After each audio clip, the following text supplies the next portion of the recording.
কোনো ব্যক্তির যদি পাহাড়ের সমানও ঋণ থাকে, এই দোয়া যদি আমল করে আল্লাহ পাক ওই ঋণও শোধ করে দিবেন ইনশাআল্লাহ। রিজিক তো বাড়বেই ইনশাআল্লাহ, আপনার যত ঋণ আছে ইনশাআল্লাহ আল্লাহ পাক শোধ করে দিবেন। বিশ্বাস করলেন না? এই দোয়া শিখাই দিচ্ছি, এই জন্য আমাকে হাদিয়া দেওয়া দরকার, স্পেশালি আমাকে এখন হাদিয়া দেওয়া দরকার।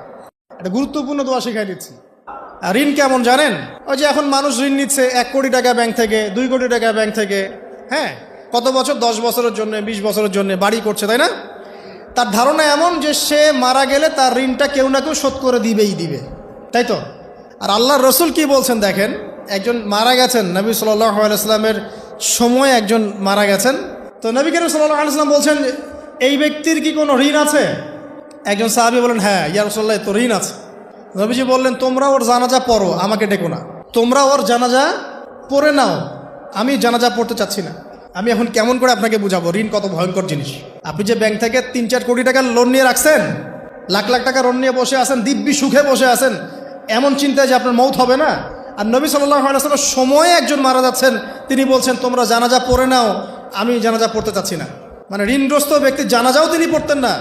তারপরে একজন এসে বললেন, ইয়া রাসূলুল্লাহ, আমি তার ঋণ শোধ করে দিব, তার যা ঋণ আছে আমি শোধ করে দিব। তখন নবী এসে জানাজা পড়লেন সাল্লাল্লাহু আলাইহি ওয়াসাল্লাম। তা আপনার এই কোটি কোটি টাকা ঋণ শোধ করার লোক তো রেডি আছে নাকি? আছে না? সমস্যা নেই, আপনার জানাজা পড়া হবে। কারণ হুজুরকে আপনি 5,000 টাকা দিবেন, হুজুর জানাজা পড়াই দিবে, কোনো সমস্যা নেই।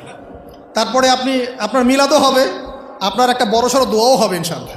কিন্তু আল্লাহ পাক বলেছেন যে শহীদ, আল্লাহর পথে যুদ্ধ করে শহীদ হয়েছে, এই ব্যক্তির আত্মাও ঝুলে থাকে যতক্ষণ পর্যন্ত না তার ঋণটা শোধ করা হয়।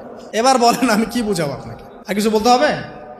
তো এখন সেই দোয়া শিখাচ্ছি আপনাদেরকে, যে দোয়া শিখলে আপনারা ঋণ থেকে বাঁচবেন ইনশাআল্লাহ। কত দিবেন বলেন? হ্যাঁ, এই তো, শুকরিয়া। দোয়া করবেন যেন আল্লাহ পাকের দিনটাকে আল্লাহর জমিনে প্রতিষ্ঠা করতে পারি। আমার সাথে বলেন, দোয়াটা হচ্ছে আল্লাহুম্মা ইকফিনি বিহালালিকা আন হারামিকা ওয়া আগনিনি বিফদলিকা আম্মান সিওয়াকা। এই দোয়াটা ছোট না, এটা মুখস্থ করবেন, সেজদায় পড়বেন, নামাজের সেজদায় পড়বেন, আত্তাহিয়াতু দরুদ শেষ তারপরে পড়বেন, নামাজ শেষে হাত তুলে করবেন, যখন তখন শেষ রাতটা করবেন। ইনশাআল্লাহ দেখবেন আপনার ঋণ বলতে কিছু থাকবে না ইনশাআল্লাহ। যদি থাকেও, বড় কোনো ঋণ থাকেও, আল্লাহ পাক অন্য কোনো মাধ্যমে এটা শোধ করার ব্যবস্থা করে দিবেন ইনশাআল্লাহ। আমার জীবনে এমন ঘটনাও ঘটেছে, এটা এখন গল্পটা মনে পড়ে গেল তাই বলছে, যে 1,20,000 টাকা ঋণ আছে আমার, শোধ করার কোনো অপশন নাই। আচ্ছা, আমার চোখে ধরা পড়ছে না যে 1,20,000 টাকা আমি কেমনে দিব। কি হলো, হঠাৎ করে আমরা একটা সার্কুলার দেখলাম যে সারা বাংলাদেশে ইসলামিক ট্যালেন্ট খোঁজা হচ্ছে। 2000 এটা মনে হয় 17 কি 18 সালের কথা, হ্যাঁ 18 না?